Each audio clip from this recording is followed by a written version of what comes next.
Jean-Marie Le Pen, animal politique, animal médiatique, les hebdomadaires l'évoquent forcément dans leurs pages, dont celui que vous avez dirigé, Franz-Olivier Gisbert, bonjour. Bonjour Lénique Monnier, et bonne année. Et bonne année également. Alors, journaliste, écrivain. Tiens d'ailleurs, à quoi ressemblaient vos rencontres avec Jean-Marie Le Pen? Est-ce que pour un journaliste, c'était un rendez-vous parmi d'autres, ou est-ce que c'était, je sais pas, un duel, il y avait une préparation particulière?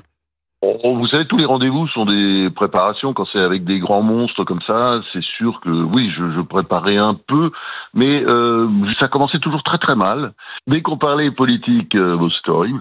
Et puis après, on parlait d'autres choses, et voilà, de la vie qui passe, etc. Et je l'ai rencontré à plusieurs reprises. Alors, il y avait quelque chose de très particulier par rapport à la classe politique d'aujourd'hui, c'est qu'il a été extrêmement cultivé et toujours de bonne humeur quand même dès qu'on sortait de la politique, quoi. Il est très rieur et plaisantin. Alors c'est vrai, Franz-Olivier, que c'est un héritage que personne ou peu ne souhaite revendiquer, y compris sa fille Marine Le Pen. C'est assez étrange. Alors il y a peut-être Jordan Bardella ou Éric Zemmour qui en sont plus proches, mais c'est vrai que c'est un sentiment un peu particulier tout de même.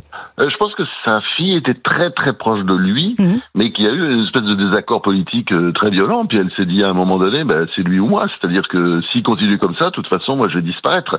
Il y a quelque chose de, chez Jean-Marie Le Pen, il y a quelque chose qui était évident, c'est qu'il voulait pas que sa fille réussisse, quoi. Oui. Et donc, elle a su que pour réussir, il fallait s'affranchir de lui. Mais comme c'est une fille, comme tous les enfants, je dirais, elle est quand même très attachée à son père. Donc, il y avait quand même un bout de relation, on a bien vu sur la fin. Donc, c'est vrai que l'héritage, elle l'a complètement dépassé. Il y a eu une rupture, quoi. Et ça, je crois que tout le monde l'a compris.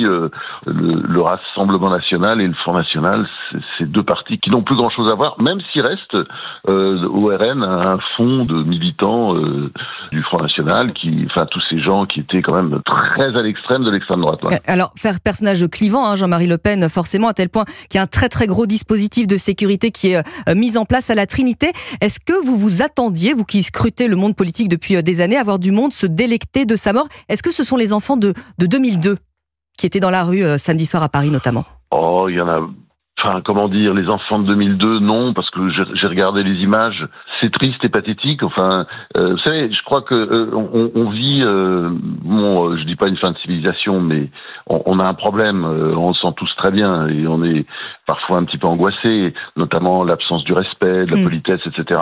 Et les morts, comment on fait pour les morts? C'est le silence.